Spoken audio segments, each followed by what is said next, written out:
Só para nos coloquemos aqui em contexto, nosso Senhor começa falando desse algo misterioso que deve ser revelado, que não vai ser revelado, que depois vai ser conhecido.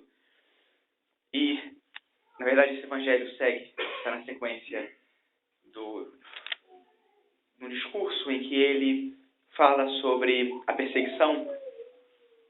Eis que eu vos envio como ovelhas para o meio de lobos. Sede, portanto, prudentes. Por minha causa sereis levados à presença de governadores e de reis. Um irmão entregará à morte outro irmão, e o pai ao filho. Filhos haverão de se levantar contra os pais e os matarão.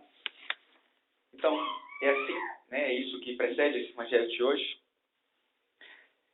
E essas leituras também, não sei se vocês têm essa sensação, lendo essas 4 ou 5 leituras aqui, de, não sei, mas um filme super emocionante, que desde o início tem essa primeira cena, não sei, um filme de ação, de suspense, um drama, mas você vê essa primeira cena e você fica grudado na cadeira e com os olhos postos na tela e fala, caramba, o que vai acontecer agora? Nossa, tá muito bom isso aqui, vamos lá, né? E o que vem depois? Você sabe que esse filme vai ser super emocionante, maravilhoso, né? E você está aí grudado para ver o que vai acontecer.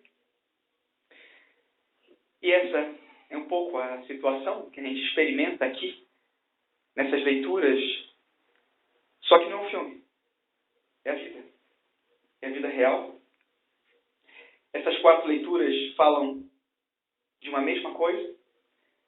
E essa é a quinta leitura. Talvez a quinta leitura é a nossa vida. É dramática a situação do homem no mundo. O pecado. Temos sempre o pecado diante dos olhos.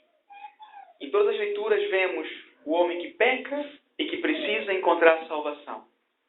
O homem que sofre e precisa encontrar um consolo e uma paz. E esse também é o filme da nossa vida, é o que nós experimentamos e vemos todos os dias. Qual é o problema? São Paulo explica. O pecado entrou no mundo. Agora o homem precisa ser salvo.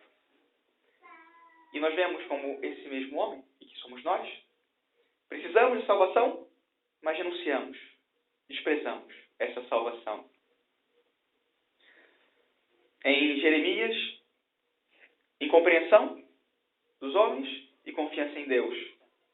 E Jeremias fala, eu ouvi as injúrias de tantos homens.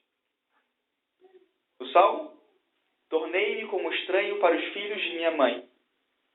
São Paulo, em Romanos, a morte passou por todos os homens. Nosso Senhor, não podia ser menos dramático, sereis perseguidos. Terrível. Olha o filme aqui. O que vem depois? Se assim começa, o que acontece depois? O filme se repete, a história humana segue, e o homem é sempre o mesmo, sempre necessitado de salvação. Eu queria contar um filme para vocês, mas é muito duro o filme, eu não sei se eu como. Vocês podem ficar impressionados. Chama A Cristiada. Alguém viu o filme da Cristiada? De fato, eu não lembro qual é o nome original, mas fala da Cristiada. É um filme americano, deve ter uns 2, 3 anos, com o Andy Garcia. E ele conta uma história no México, de na década de 20, 30, de um exército de cristãos que se levantaram contra o governo que não permitia o culto público, um governo anticlerical. Então, chegou o ponto em que os cristãos se sentiram no dever de pegar as armas e lutar contra o governo pela sua fé. E o lema desse exército cristão era Viva Cristo Rei. Então eles saíram por todo o país, tentando reabrir os seminários que tinham sido fechados, tentando reabrir as igrejas e que todos tivessem a missa. Que nós temos com tanta facilidade aqui em qualquer esquina, né? E muitos sacerdotes foram mortos, e muitos cristãos foram mortos. Também no filme conta a história de um menino que chama José Luiz Sanches, do Rio. E ele é um menino de 14 anos que decide fazer parte do exército, mesmo com as possibilidades dele, de um menino. E ele vai, e não pode pegar nas armas, porque é muito pequeno, mas ajuda com os cavalos. E durante uma perseguição, durante um confronto com a polícia do governo, ele é preso. e é levado a uma praça pública. O tio dele é o prefeito da cidade. E dizem para ele, vamos lá, muito fácil. Você diz, morra Cristo Rei, e nós liberamos você sem nenhum problema. E ele diz, viva Cristo Rei. Ele fala, meu filho, a gente vai matar você. Diga, morra Cristo Rei, e acabou. E a gente libera você, viva Cristo Rei. Então esfolaram os pés dele, tiraram toda a pele debaixo dos pés, deixaram em carne viva. E ele foi caminhando pela cidade, em procissão, com os guardas atrás, parava a cada momento, e eles iam, morra Cristo Rei, e ele repetia, gritava, viva Cristo Rei.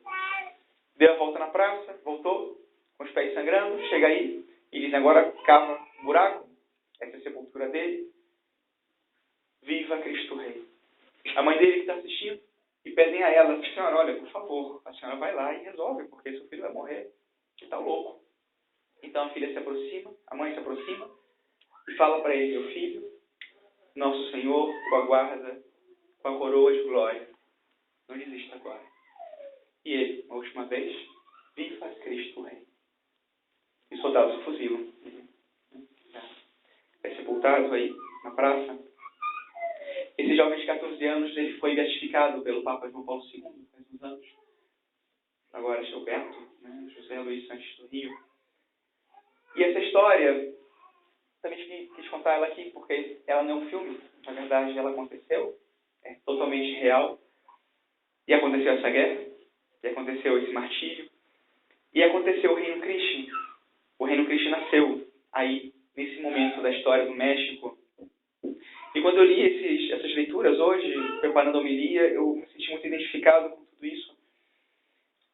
Porque fala da nossa missão no mundo. O Evangelho, especialmente, fala da nossa missão. As outras leituras apresentam a nossa missão e a nossa atitude diante de Deus para viver a missão. Nosso Senhor fala do que vai ser a nossa missão. E, de repente, também é uma maneira de entendermos, por que de repente os padres são assim. Assim como, assim. Como nós falamos e como nós celebramos a missa e como isso. O Reino Christi, ele nasce nesse contexto de guerra em que é necessário defender a fé e, inclusive, está disposto a entregar a própria vida por essa fé. E assim, o Reino Christi, ele se coloca no mundo, nós nos colocamos no mundo como esses portadores da mensagem de Cristo, essa mensagem maravilhosa de salvação diante de um mundo que morre por falta de Cristo e que clama por esse Cristo mesmo quando nos agride, nos ofende e que se coloca contra nós. E nós vamos por esse mundo gritando, viva Cristo Rei, mesmo quando o mundo não crê.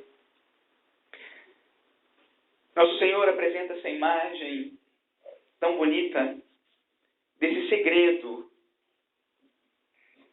que o homem escuta nesse encontro com Deus e ele fala, e nada há de escondido que não seja conhecido. O que vos digo na escuridão é a imagem da oração. Eu, na minha oração, no meu encontro íntimo com o Senhor, Ele vem e me diz algo ao pé do ouvido. Algo que só eu sei, na minha experiência íntima com o Senhor. E Ele me diz que eu devo proclamar isso sobre os telhados. E que não devo ter medo de fazer isso. E que vão me perseguir por isso.